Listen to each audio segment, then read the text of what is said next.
Do you have an idea for a great new product that you would love to license to a big company? Well, stay tuned to learn the 4 steps to licensing your products and the single biggest mistake inventors make in each of those steps. Hi, I'm Lisa Lloyd, and for more of the best inventor and entrepreneurial tips, tricks, and strategies, subscribe to my channel and hit the bell to be notified every time I post a new video. I licensed my first invention when I was only 25 and have 7 products that have done over $30 million with brands like Vidal Sassoon, Revlon, Scunci, and Goody products.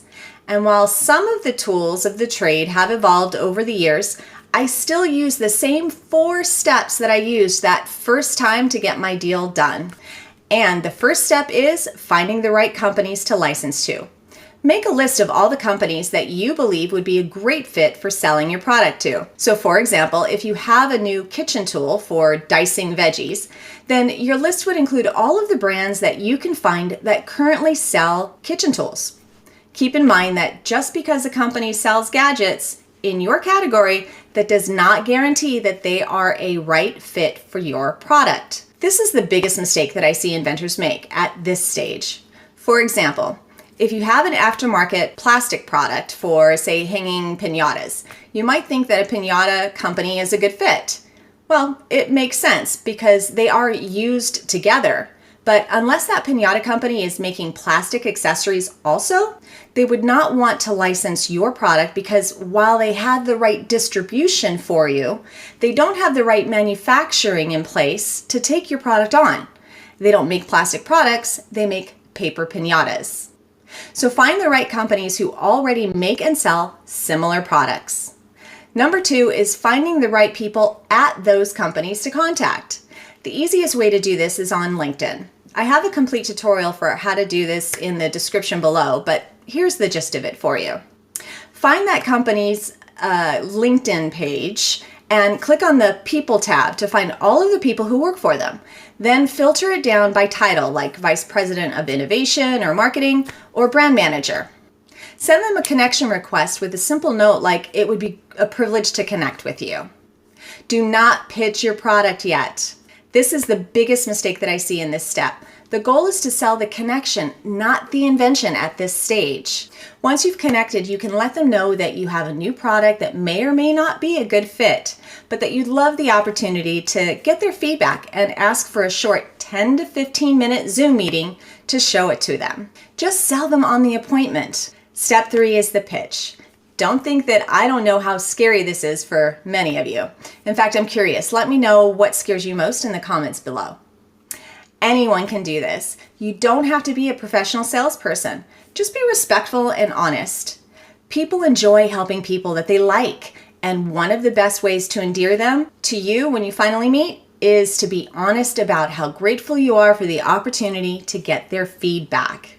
And don't be afraid to tell them that this is your first time inventing, if it is. Pitching your product is really all about building a relationship. You have no idea if they will say yes or no, but if you do this well and they do say no, then you've built a valuable relationship and have the opportunity to bring them more products in the future. It is a lot easier and less scary when your goal is to build a relationship and not to sell your idea. I also recommend you record the call and let them know that you're recording it so that you can go back to it if you have any questions. I have more on using Zoom to pitch in a link below. But this is a good way to not only get better at pitching, but also to document your calls just in case you need to prove something in court later if there's a problem. Begin with the pleasantries, but get started quickly. Remember, you promised to only take 10 to 15 minutes to get their feedback. You could even say, I'm going to get through this as quickly as possible to keep the call under 15 minutes as I promised, but I'm happy to stay longer if you have more questions. Sound good? It's a great way to move past all the pleasantries and dive right in. Then walk them through your sell sheet, what the problem is with the current competition, what your product does, and how it's dramatically better than all of that competition. Then just wrap it up with, any questions? Don't overspeak. This is where you want to be very quiet and listen closely for any questions or objections that they have. This is the biggest mistake that I see inventors make when pitching. Don't dive into some long history of why you invented it or go on rambling. Just tell them what matters most to them. how your product is dramatically better than all the alternatives out there. And remember, an objection is really just a request for more information, which is not as scary. Use active listening skills to learn what you need to say or do next. Just keep in mind that licensing is not a one-call close. It is a process that begins with that first call, and if they're interested, they'll need to take it back to their team to review it internally. So I recommend you end all your calls by setting expectations for those next steps. And the fourth step is when they say yes, negotiating.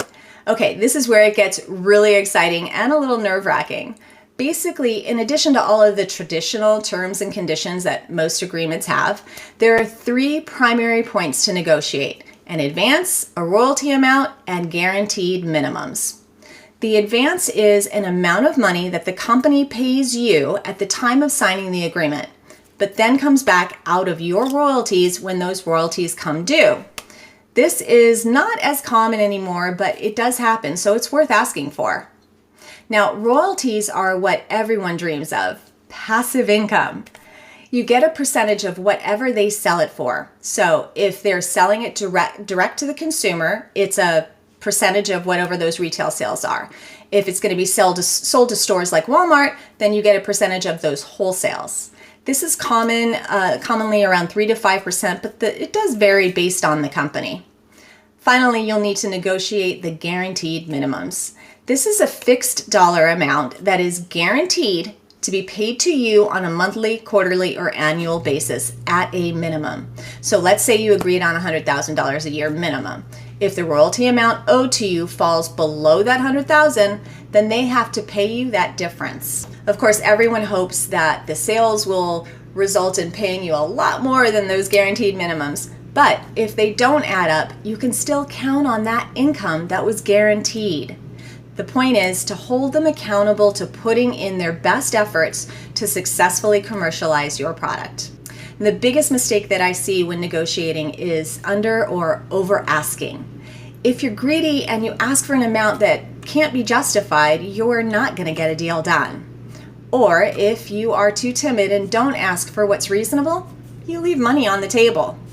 It breaks my heart when inventors come to me with a licensing agreement that they've never gotten paid for. So don't be greedy with any of these numbers or be afraid to ask for what's reasonable.